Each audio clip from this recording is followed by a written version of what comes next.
Hola, ¿qué tal? Mi nombre es Pedro Luis Pedroso, algunos de ustedes ya me conocen y en esta oportunidad trato de hacer un podcast. Y este podcast va sobre ¿para qué sirve la democracia?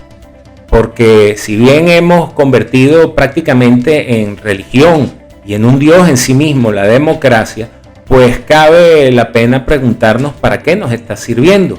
¿Para qué esos que llamamos el mundo libre utiliza un recurso como la democracia para hablarnos de consensos democráticos, legitimidad democrática, dignidad democrática y prácticamente todo gira en torno a la democracia?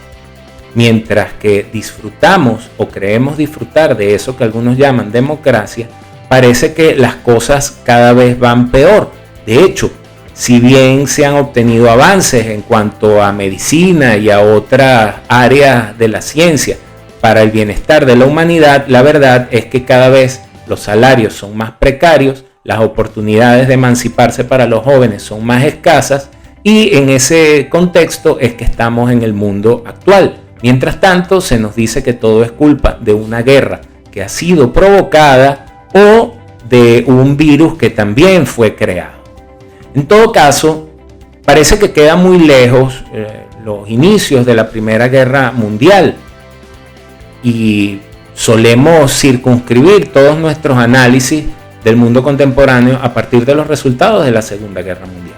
Sin embargo, es importante entender que es en la Primera Guerra Mundial cuando el orden antiguo, o es más bien cuando termina en efecto de caer el orden antiguo, porque es después de la Primera Guerra Mundial que desaparecen prácticamente todas las monarquías en Europa.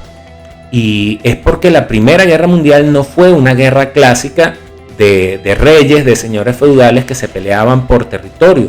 La Primera Guerra Mundial fue una guerra netamente ideológica, una guerra que cambia completamente desde su inicio hasta 1917, cuando los Estados Unidos de Norteamérica, presidida en aquel entonces por el presidente Woodrow Wilson, entra en la guerra.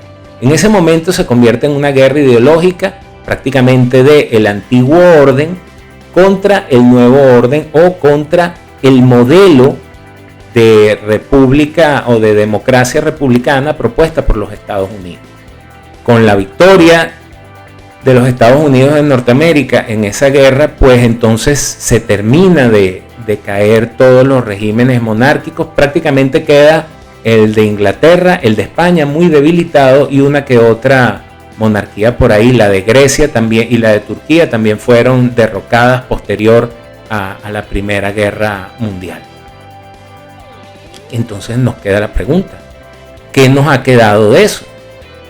Porque de eso lo que quedó fue un experimento de lo que hoy es las Naciones Unidas, que fue lo que se llamó la Liga de las Naciones, que impuso sanciones exageradas a la Alemania derrotada, que desintegró a Austria, convirtiéndolo prácticamente en un país irrelevante después de haber sido una monarquía que ejercía poder en buena parte de Europa. Y entonces empiezan a desarrollarse estas repúblicas. Antes de la Primera Guerra, una de las pocas, eran tres, pero recuerdo que era una de las pocas repúblicas que había en Europa, era Francia. Francia que después es invadida por Alemania. Entonces, ¿qué pasa después de la Primera Guerra Mundial? ¿Cómo se nos empiece a promover esa idea de que la expansión de la democracia iba a traernos la paz perpetua? ¿Y cómo ha ocurrido absolutamente lo contrario? Este podcast pretende desarrollar las ideas contenidas de un pensador alemán llamado Hermann Hans Pope en su libro La democracia, el Dios que fracasó. Y voy a extraer tanto reflexiones mías como fragmentos del libro para ir desarrollando este podcast, el cual van a poder conseguir en mi canal de YouTube. Dicho esto, vamos al libro. Las evidencias acumuladas a finales del siglo XX no indican el fin de la historia. Por el contrario, indican la profunda crisis del sistema americano. Los salarios reales en los Estados Unidos y en Europa Occidental se han estancado o incluso han caído desde finales de los años 60 y principios de los 70. Las tasas de desempleo, particularmente en Europa Occidental, no han dejado de crecer. excediendo actualmente el 10%. La deuda pública aumentó por todas partes, hasta niveles astronómicos, superando en muchos casos el Producto Interior Bruto de los países. Del mismo modo, los sistemas de seguridad social están generalmente en bancarrota o al borde de la misma. El desplome del Imperio Soviético representó no tanto el éxito de la democracia, sino la bancarrota de la idea del socialismo, acusación implícita contra el llamado en Occidente socialismo democrático, más que contra el socialismo real.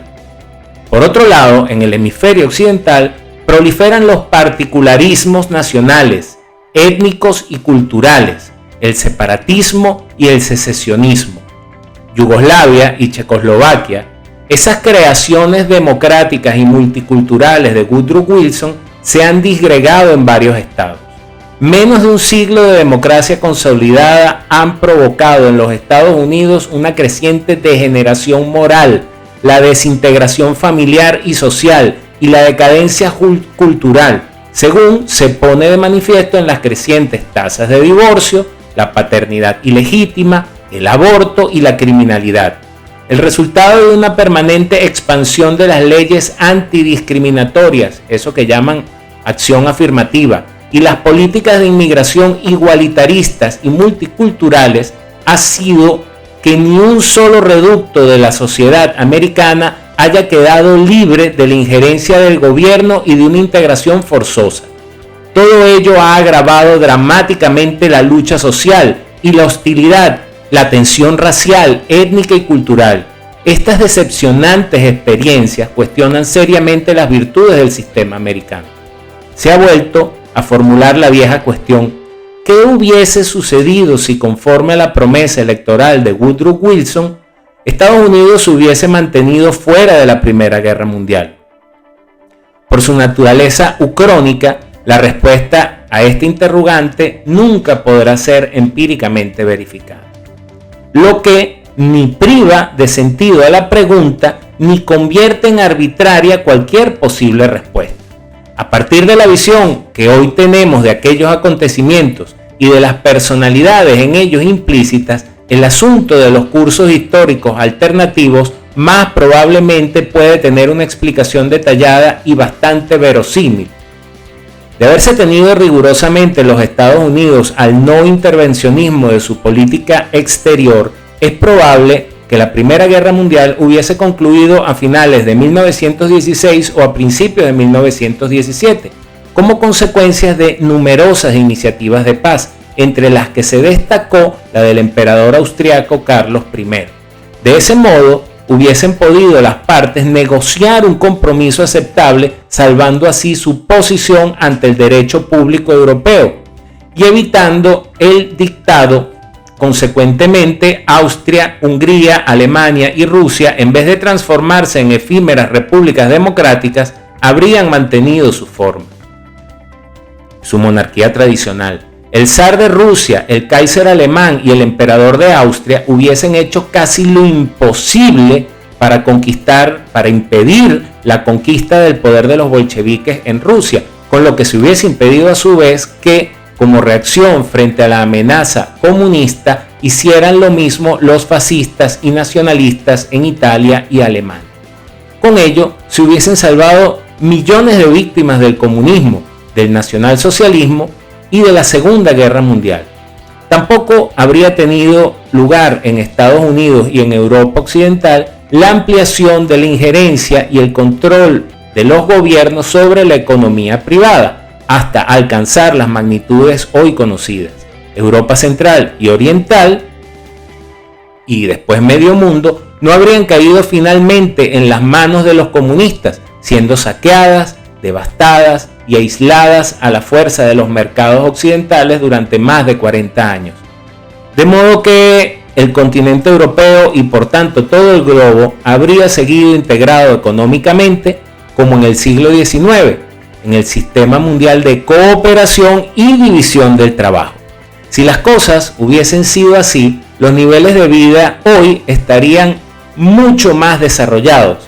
A la luz de esta clarificadora experiencia y del curso contemporáneo de los acontecimientos, el sistema americano y la Pax Americana se nos aparecen como desastres sin paliativos en contra de la historia oficial escrita siempre por los vencedores. En este caso, desde la óptica de los defensores de la democracia, mucho más atractiva resultan en cambio la Austria de los Habsburgo y la edad predemocrática. Resultaría pues de gran utilidad examinar sistemáticamente la transformación epocal de las monarquías en democracia.